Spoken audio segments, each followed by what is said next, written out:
Well, good morning. It was a nice early morning today, wasn't it? So I want to welcome you to the 2015 LexisNexis Librarians Event at the National Press Club, Building a Content Strategy for Tomorrow's Needs. And we're excited to have you here. For those of you who don't know me, my name is Marie Cadell, and I am the Senior Information Professional Consultant for Government at LexisNexis. And I've been the peer resource for government librarians here at LexisNexis for about 15 years. So you may know me as the editor of Best Practices for Government Libraries. You can see the cover for this year's edition here. And for my law firm librarians, I do have law firm librarians who write for Best Practices, so if you're interested, this is a great writing opportunity for you. You may know me as the author of the Government Info Pro blog, or we may be following each other on Twitter. So if you are on Twitter and we're not doing that, come find me. I'm at Library Focus. And if you're an SLA member, you might know me as a recent past president of the DC chapter of SLA. And I'm hoping I'll get to see some of you at one of the summer conferences, SLA, ALA, or AALL. So, before we get started, I wanted to note that my colleague, LexisNexis Librarian Relations Consultant, Mary Rush, is here, and I just wanted to make sure you all saw where she was. I also want to invite you to get up at any point if you're hungry to get more refreshments, tea, coffee, breakfast. So I'm truly delighted to be moderating today's program, and I want to give you a few details about the program and the flow. So today's keynote speaker is being recorded, and the recording will be available on the Government Info Pro, and we will send you a link to let you know when that is posted up. This year's Librarian Event is bringing you a unique professional development opportunity. Access to high-quality content is more crucial for today's librarian than ever before. And really, the value of content is recognized by researchers, by senior management, by librarians, everybody. Sustaining and developing collections and having access to the right content matters more now than ever. Our speaker and event format brings you close to the source of the LexisNexis content decision-making process, and I think that's pretty exciting, so I'm glad you're all here with us this morning. Our keynote speaker, Steve Errick, is Vice President and Managing Director of Research Information at LexisNexis. Currently, he's the head of primary and analytic law offerings, print ebook products, CourtLink, and legal news at LexisNexis. Steve's publishing career spans the industry. He's held senior positions at Clark Boardman, Callahan, Warren Gorman Lamont, and Foundation Press. Prior to joining LexisNexis, Steve was worked at Wolters Kluwer as VP General Manager of its securities, litigation, and legal education businesses. He's a member of the New York State Bar. He received his JD from Albany Law School of Union University. Among personal publishing interests, he owns a legal history press, which you can go check out at 12tablespress.com, and a new and used bookstore in Vermont called Book and Leaf. You can go check that out at bookandleaf.com. So without further delay, I give you Mr. Steve Errick.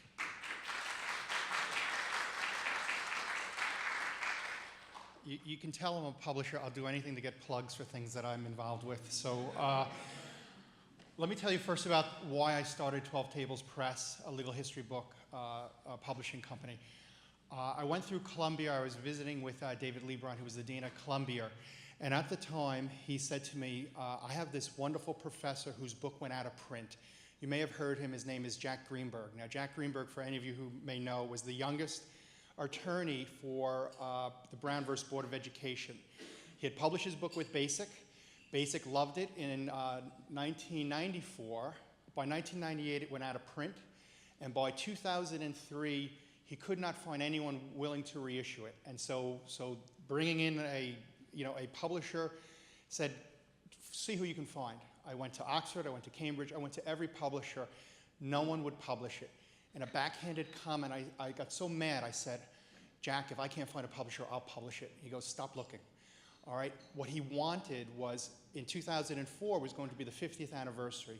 All he wanted to do was to go around and give wonderful lectures talking about this case, his role, how he worked with Justice, Marsh, and just talk about this experience for students.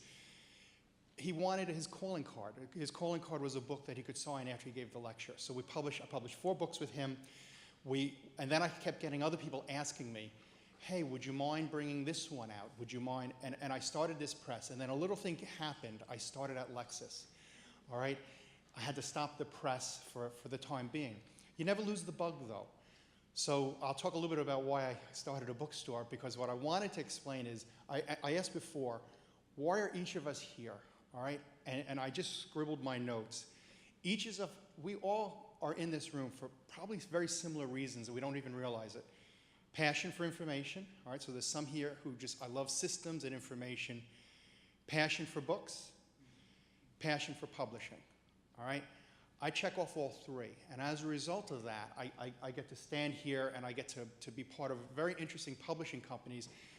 But how I started, when I think about it, is I'm the son of a typesetter, all right? When I was growing up, all right, my father worked from 4 o'clock in the afternoon to midnight, working for Bound Publishing, doing IPOs, all right? And all he would say to me is, those lawyers, they have so many corrections, all right? And so I was raised to think about these lawyers have so many corrections. And then he said to me, he goes, but I get to charge them a lot for those corrections, all right? So in the household, I'm growing up and I'm thinking it's very normal to be in the garden and to see lead slugs tying your little tomatoes together. I'm thinking it's very normal to go to my father's shop and to carry these lead bars that he would put in to melt so that he could redo the keys, and I would hear the clicking of the keys resorting. So when you grow up in a typesetting household, everything tends to revolve around something in publishing.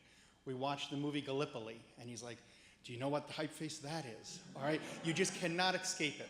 My father is 83, and he still considers himself a publisher and a typesetter and a printer. Flash forward, all right, I'm in legal publishing, and I will connect how this matters. But I wanted to give a little bit of perspective of why I'm passionate about publishing and why I'm passionate about information. Of course, you know, I live for publishing, I live for books, I live for all of these things that I suspect most people here live for as well.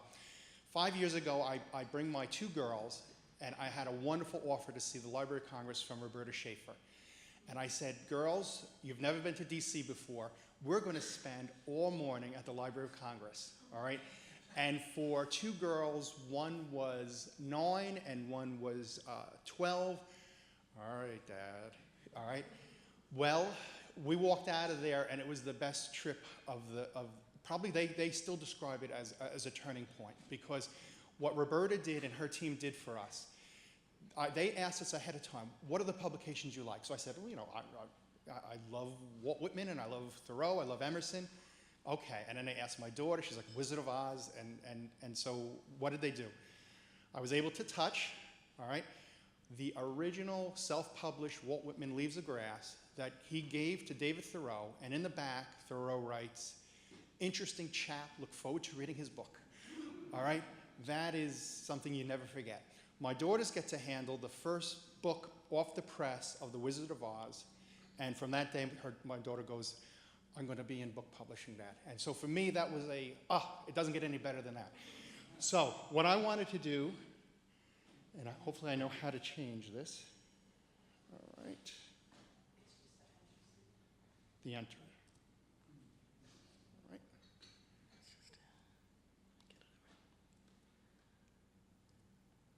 Perfect. We're past that. Okay, thank you. I just keep hitting enter. All right. Any publisher you can think of right now, any professional publisher, you know, law, publishing, accounting, tax, if you collect regulations, if you collect anything to do that the government issues, it has always been about content. It has always been about who has the content. But now if you think about it, it's what do you do with it? All right, I've gone through several publishers, and in each one, what I try to figure out is what makes this publisher special. And I'll just give you an example. I had worked for Wolters Kluwer CCH, and what made CCH so special was that it would take your regulations, all the things that you're issuing, and it would have people who had recently practiced, who might have been a senior associate, and they start giving you what we call like a fresh look or a preview of what's the impact of it. That was their specialty. B&A is very similar. Then you think about publishers, what I call all-in publishers. An all-in publisher is what I would consider Western Lexis in our space, in the legal space, which is you've got to care about everything. You've got to care about Kansas, you've got to care about admiralty, you've got to care about tax, you've got to care about everything. And once you decide that you're an all-in, it's an endless search, all right, an endless hunt for content, for tools, and for distribution. So for someone like me, who in my heart of hearts is a book collector, all right, I just had to transfer my passion from being a book collector, from looking for my favorite John Burroughs naturalist book, to serial sets, to archives, all right? And I have partners here. I work with Sally and I work with Karen, and they say, hey, you know, we need this content from the Native American tribe. And I'm like, I'm in, all right? Because when you're an all-in publisher, you literally have to be all in. And so the question then becomes, and I describe this for those sports-minded, I'll describe it like an NFL draft. You're all in, but you can only draft so many in any given year. And so you define yourself as a publisher based upon how all in are you in your field, and what are the things you invest in. And it was horrifying in the 90s and the early 2000s when I barely survived in publishing because everyone was all in on the technology and the aggregation, but there was no smartness to it. And it was just like, can you believe how, you know, it's like we are the Home Depots of publishing. Can you believe how many nails we have? And it's like, well, content's not that as important as the volume, and so we just had to move away from that. Customers started complaining and saying, that's great, the government offers me that too, what are you going to do with it? And so we had to go from content to tools and technology, and now we have to make it easy for distribution. We look at things basically, being a legal publisher, you have to look at who you are, all right? If I was a science publisher, I would have a different approach, but being a legal publisher, who are you? You know what we do? We react. We react to legal events, and we call them trigger events, all right? So a trigger event is a new regulation, it's a new case, it could be a business, and so what you have to do is you have to make sure, how do you handle a trigger event? So most publishers, what they do is they wait for the regulation, or they tell you the regulation is coming, the case is coming, and how good are you?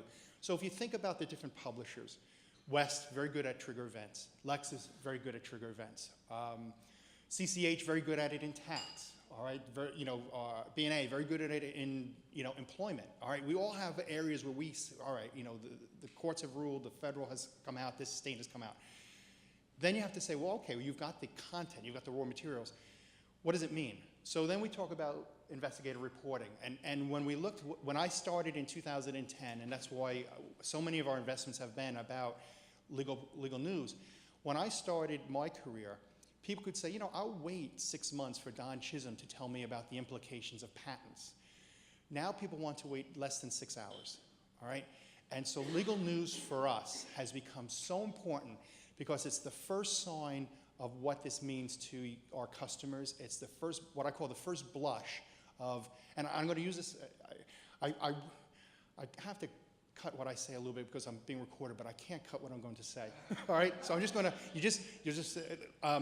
someone always said to me, well, what's the difference between investigative reporting and this and that? And I said, okay, Barclays, and no offense to Barclay, all right, Barclay just got caught, all right, fraud, all right, they just got caught.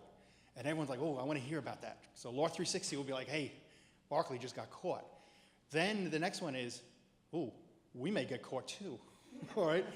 That's investigative reporting, all right? And then the next one is, and here's what the government's going to do about it, all right?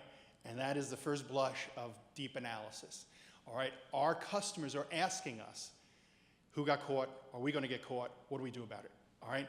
And it used to be about a year, or it used to be 8 months, and I think now it's somewhere between 6 hours and 8 days, and everyone is racing, and we're racing too, and that's why it was so important for us to make sure we invested in a legal news strategy, because speed is what matters.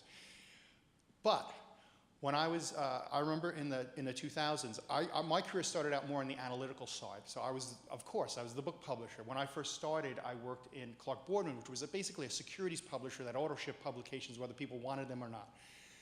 And they gave me when I started, I was a production editor because I wanted to start at the bottom, all right?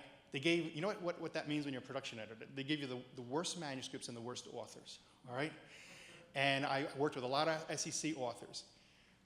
all of a sudden I could see this industry, and I loved working with the authors, collecting these single volume publications.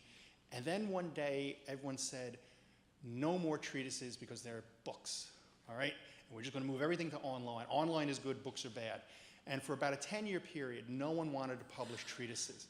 And what happened over that time period is PLI, some state bars, the ABA, they filled the breach, they filled the gap.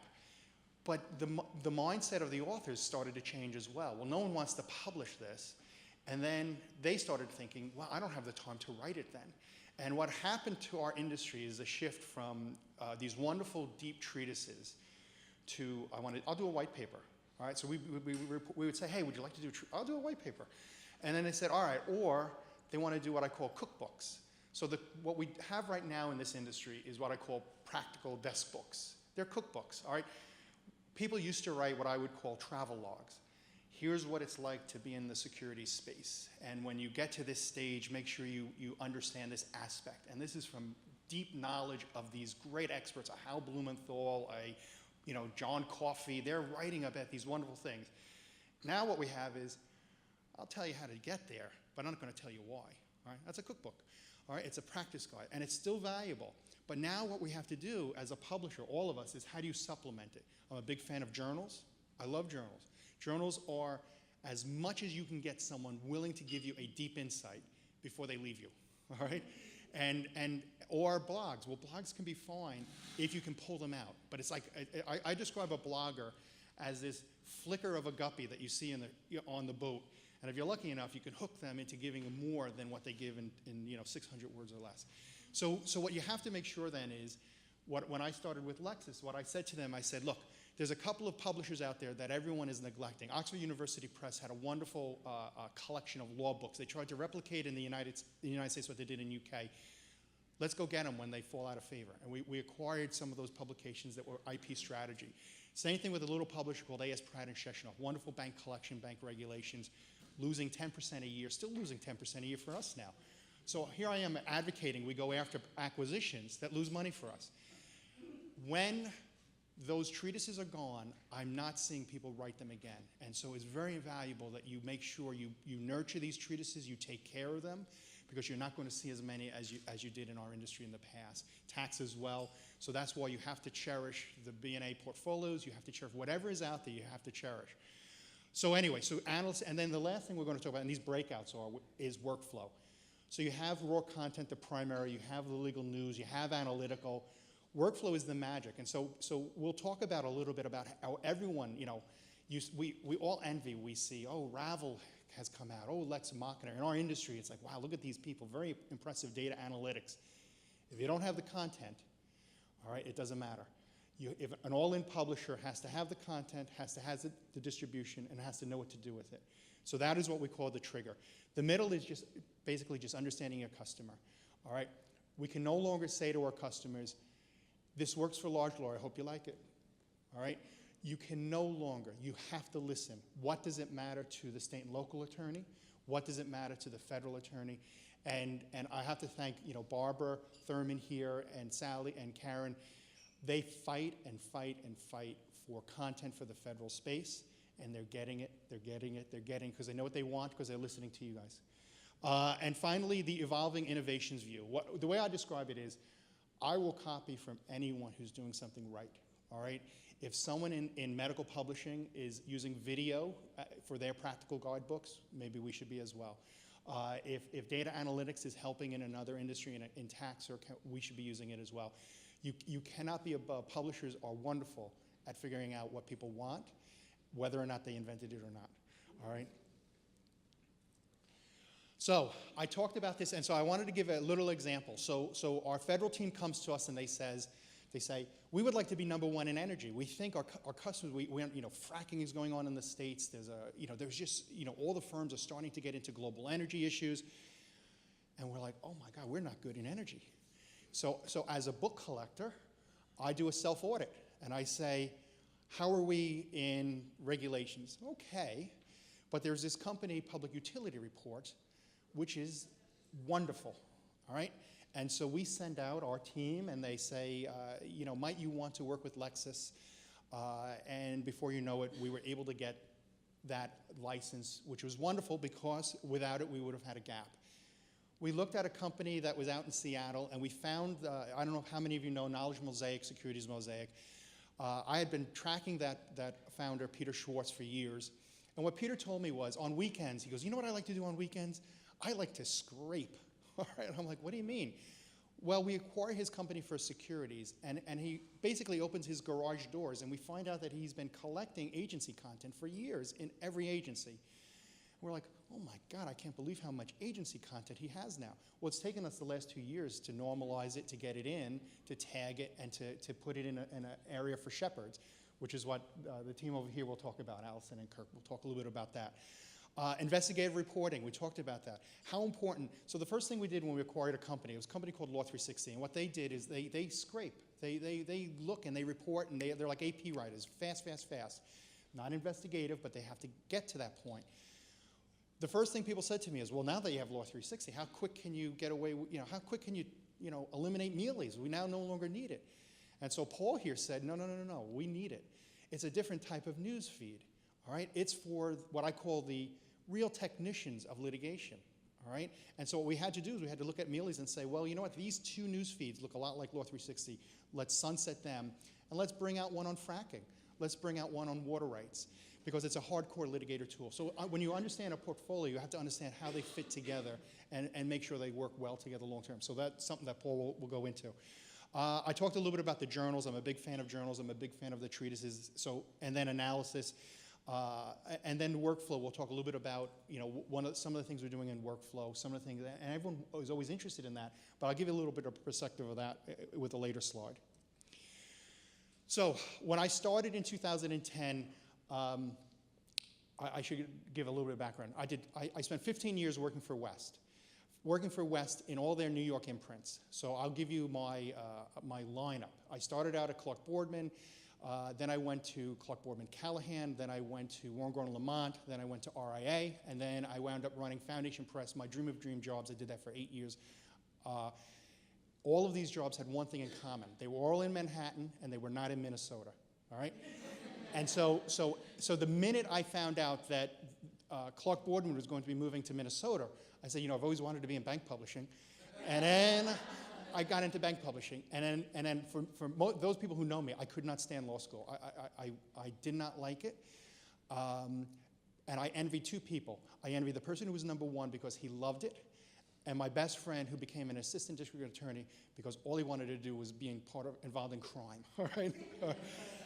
I had a great advisor my third year who said, he goes, what do you love? I go, I love publishing. He goes, well, apply to legal publishers. All right. I thought I had a career set, and then all of a sudden, all these companies being acquired, and I'm like, I got to go to Minnesota. At the point at which I had to go to Minnesota, I went to my hated competitor, all right, Wolters Kluwer, CCH, and I said, I've got 2 weeks of my non-compete. What can you do for me? And they said, we've got this little division. It's a legal ed division. It used to be owned by Little Brown. It's a legal publishing division. It's called Aspen, and I go, I'm there, all right?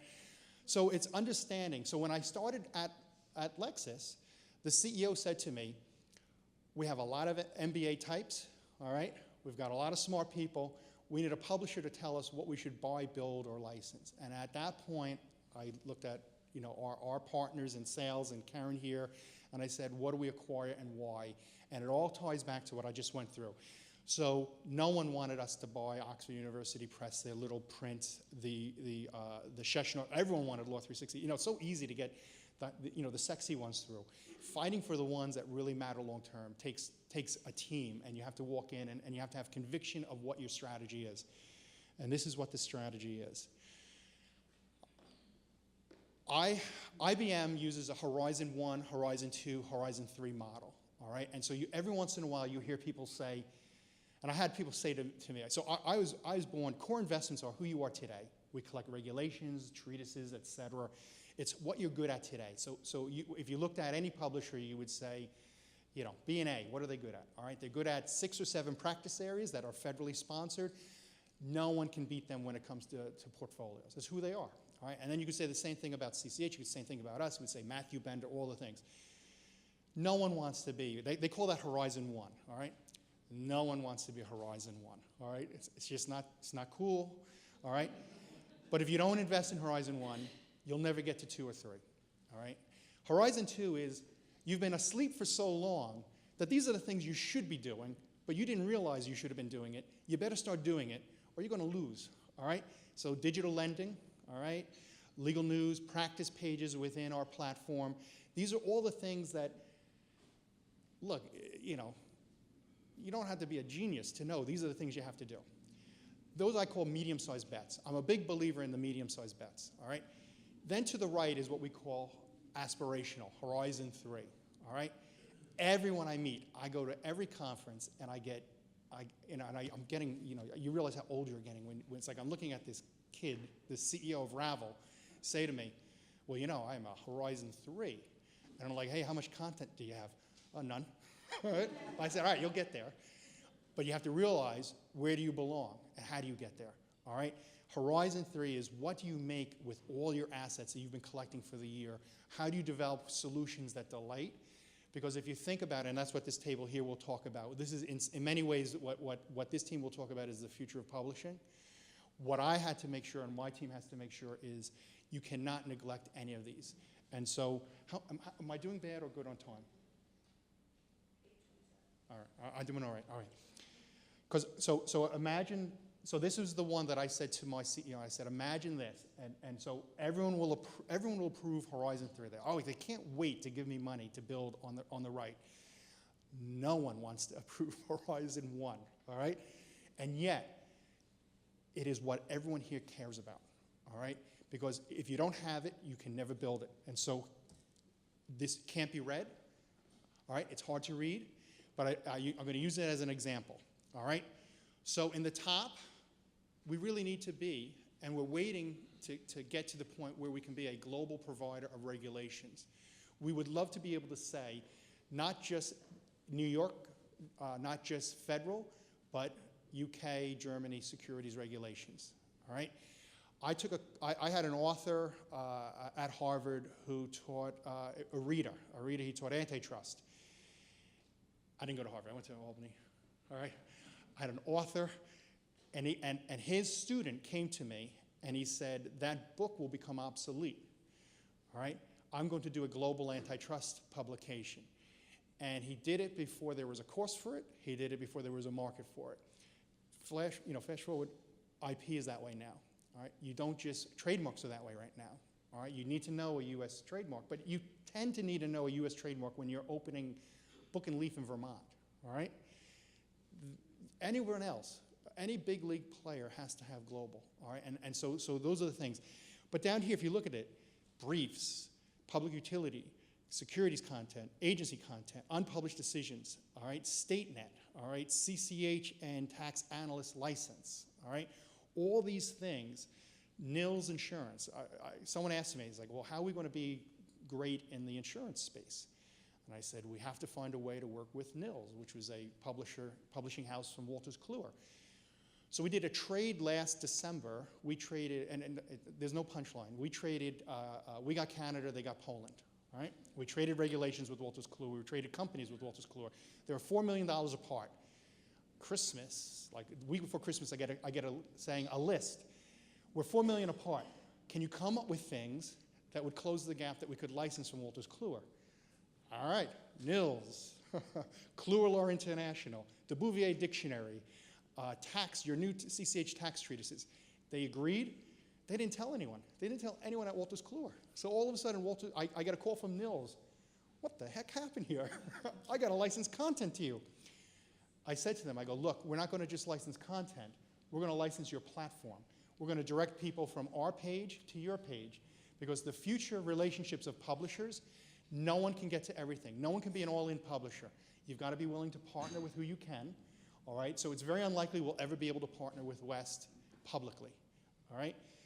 But why can't we publish long-term with a B&A or a Bloomberg or a Wolters Kluwer? I go to each one of them every year, and every year I get rejected, all right? Except last year, all right, with Nils, all right? And with Core Search in trademark. And every once in a while, you just have to understand as a publisher, because Lexis, at the end of the day, collects, builds, and licenses. So in the middle, you have the legal news. We talked about that. You have the practice pages. The first page that the team asked for was the military practice pages, all right? that was done, none other than Barbara and her team saying, this has to be the first one, all right? The way you get things done in Lexis, in publishing, in life, you walk into the room with 6 people who cannot be stopped, all right? And if you're willing to come in and to say to your CEO, here's why we need the public utility reports, here's why we need a practice page, you can do great things. And every publisher, every company has to understand, if you're an all-in publisher, you have to have your team together, figuring out, because it is an NFL draft. You only have a few picks every year. You got to make it count. The right is Lexis Practice Advisor. It's some of the things we'll be talking about. We're thinking about developing a workflow tool solution for the government attorneys, for the government librarians. Analytics, we'll talk a little bit about analytics. We're now going through, and Allison will talk about this, tagging. All right, because at some point people will want to know, how is this judge, how long does this judge take? Does he take 90 days? Does he take 60 days so I can advise my client? I've told people, we're not going to get into, we have products that tell you as you start adding input, Medical Mal Navigator, they'll tell you, this is a verdict that's very similar to your case, but none of us can predict. Law is very subjective, and so all you can do is narrow the field so people can make good decisions. With that, I think I'm done.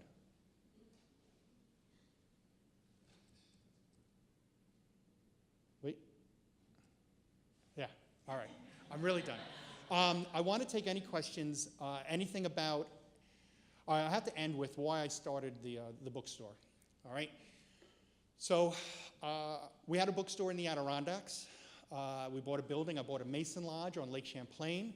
My wife, I have a wonderful wife who endures. I bought it without telling her.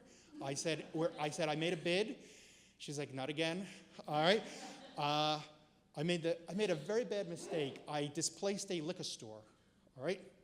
People were not as happy as I thought to have a liquor store go out of business and a bookstore come in. All right. So I got relocated to Massachusetts, and I said to my wife, we're not going to make that same mistake again. I go, no, of course not. I'm going to pick another state. We're going to pick a state that has a supermarket. We're going to pick that you can walk to and that people actually might want to read. And so we had to pick between Williams College, which is wonderful, all right, in the Berkshires, or a small town in Vermont. And I said, you know what? I could have a wonderful bookstore in Williams College, and not one kid would read a book. They'd be in there having coffee, looking at the river, all right? Or I could pick a town where people want to visit in the fall, where they want to retire, and so we picked that. And the reason I'm a collector, all right? I collect content during the day, I collect content on the weekends. But to me, it was a tribute to, and the fight for book publishing, all right? I collect pulp fiction, so those of you who know, the history of pulp fiction is publishers realize that they can make a lot more money if they have racy covers, all right? For men going to war, next to the cigar stand, next to the newspaper stand. And so Shakespeare, back in the 40s, in these pulp fiction, or the Mickey Spillanes, they're pretty good looking, all right? And so from a publisher, they're just beautiful. And so what I do is I take them and I frame them, and I put them all around the store. To me, it's a tribute, and in my mind, it's my respect to what got me here and what's worth fighting for. Publishing, in legal publishing, I still feel the same way. Horizon 1 core content, for me, is the least sexy thing to get approved, and it's the one thing I fight the most for, because I know everyone else around here, everyone else on my team, will be very good in getting approved Horizon 2 and Horizon 3. Companies can't wait to prove that, but you have to have all of it. So with that, any questions I can answer, anything? We have a microphone too. Sure.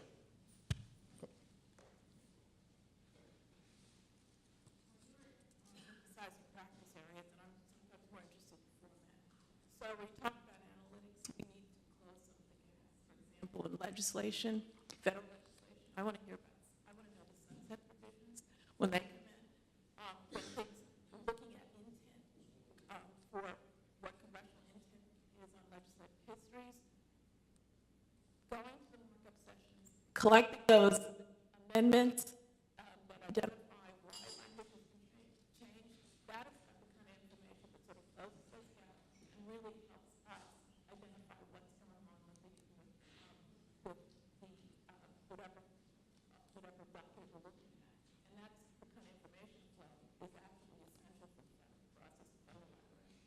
Are you, and Alice, if you don't mind, I'll ask you, are you talking about archival, like Hine type of collections, or are you talking about current in the moment, right now? I would be delighted if you went back and identified that for us on an archival level, but even going forward. I mean, we absolutely need to know, because at some time we're going to be looking, this is going to be history for us.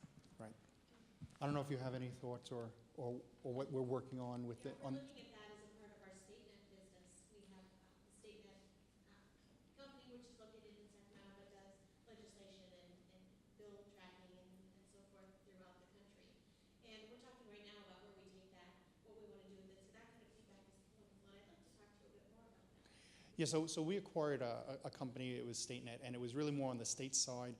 And what we've turned, so it's interesting, our approach to acquisitions right now is to bring the assets to the best resource. And so StateNet was better at doing things than Lexis was.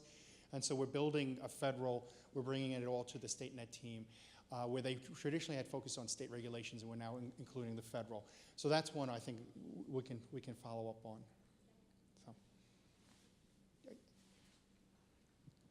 So. Did I see on one of your Horizon 2 boxes that you might be adding ABA titles? And Yeah. if so, what is the timeline for that? I really did that. So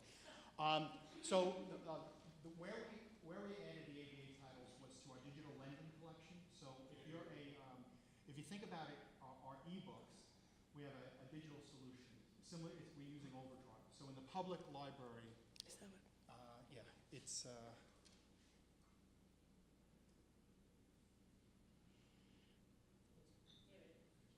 Okay, right there.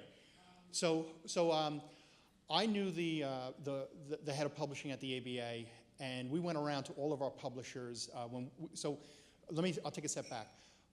Wes and Lexis had two decisions to do. How do you save ebooks? How do you deliver ebooks? Print is we're losing 15% to 10% a year. So the ebook solution we came up with was a non-proprietary one. It was through Overdrive, the ones that you use at your public library.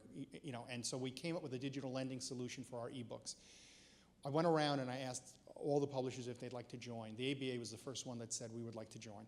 So the ABA monographs are in our digital lending solution if you were to be part of, if someone wanted to have a digital ebook solution.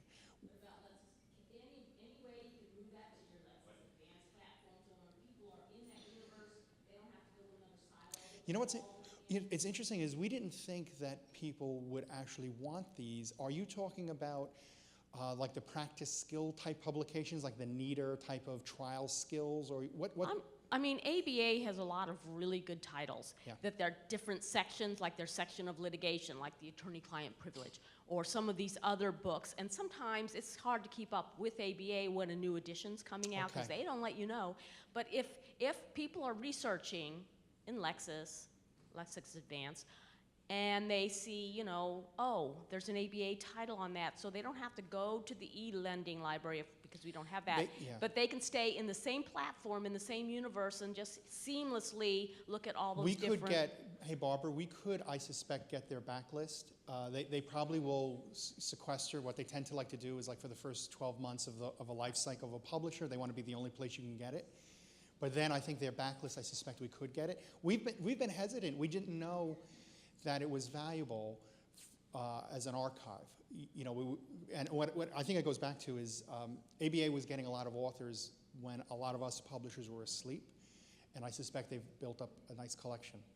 Our attorneys love a lot of those ABA products. I think we can get it. So.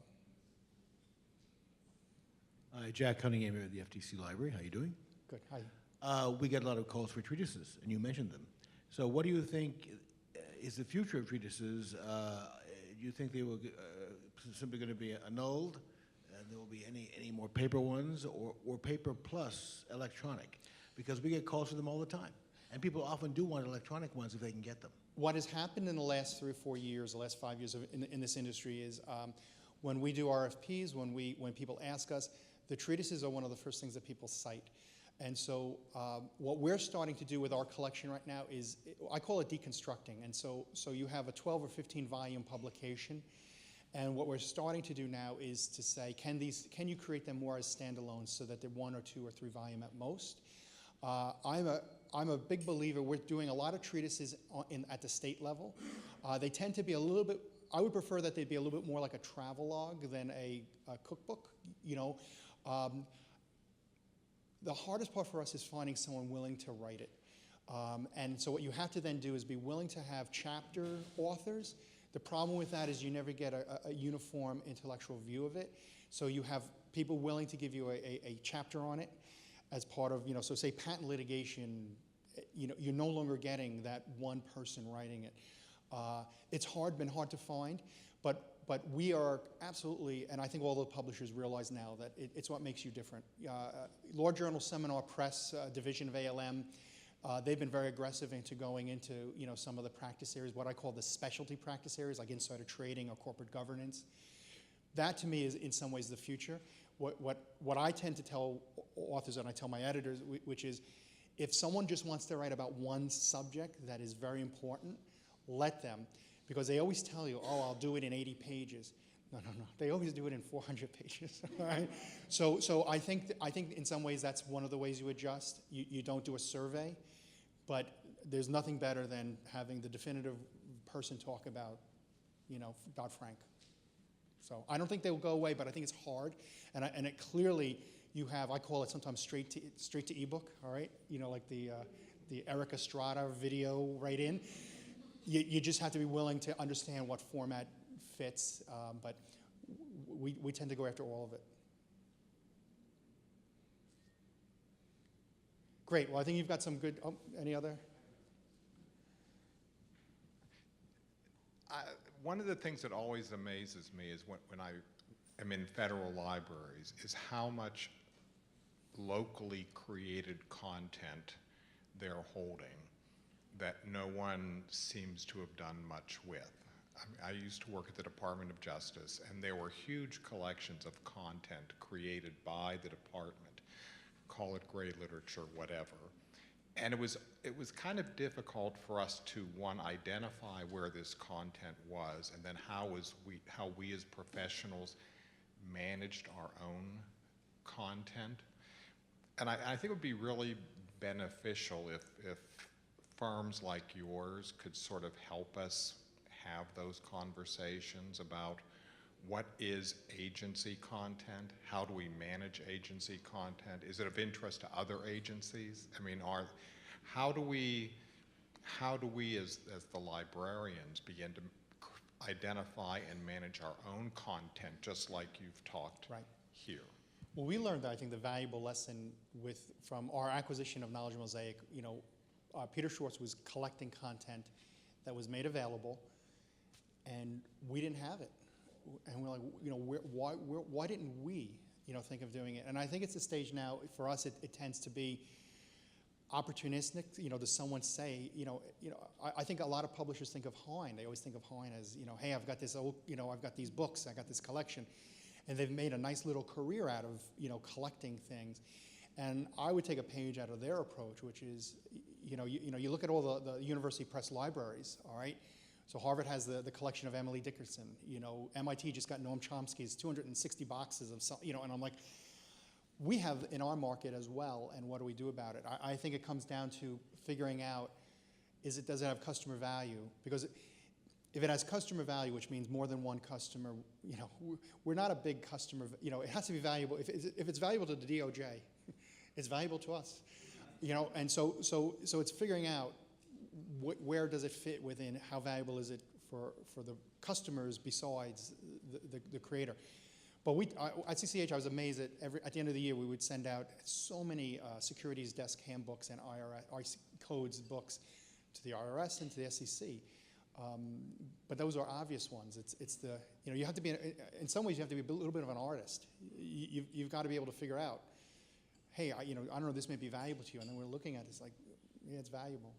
But I think that's where it comes from, listening to the customers and our team. I can project. I think everyone in this room could tell you this.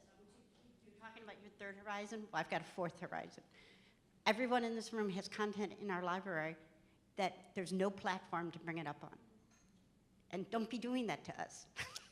We've gotten burned over the years. So you do have to realize that library budgets don't, they're very narrow, and we have to decide how much is going to go to salaries, how much is going to the new technology.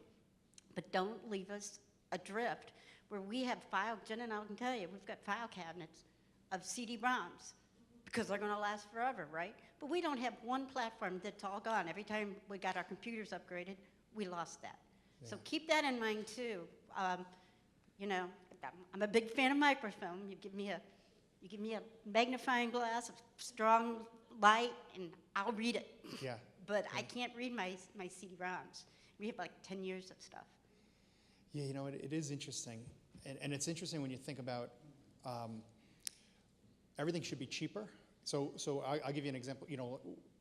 When my father's business went out of business, he was getting $18 for a composition page, and then a year later he was getting $2 a composition page.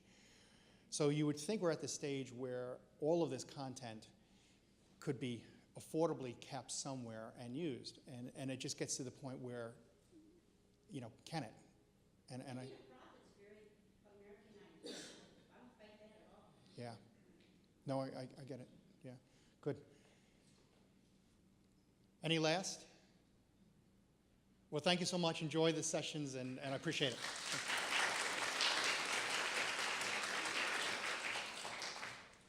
Okay, that was wonderful. Thank you, Steve. That was great insights. So now we're going to come to the second part of our program, which is going to be the roundtable session. So you all should be seated at the table that you're supposed to be at for your first roundtable session. I know people may want to get up and grab a cup of coffee or tea. Please feel free to do that. I'm going to come back up here and give you a 10-minute warning when this session's going to be finishing up.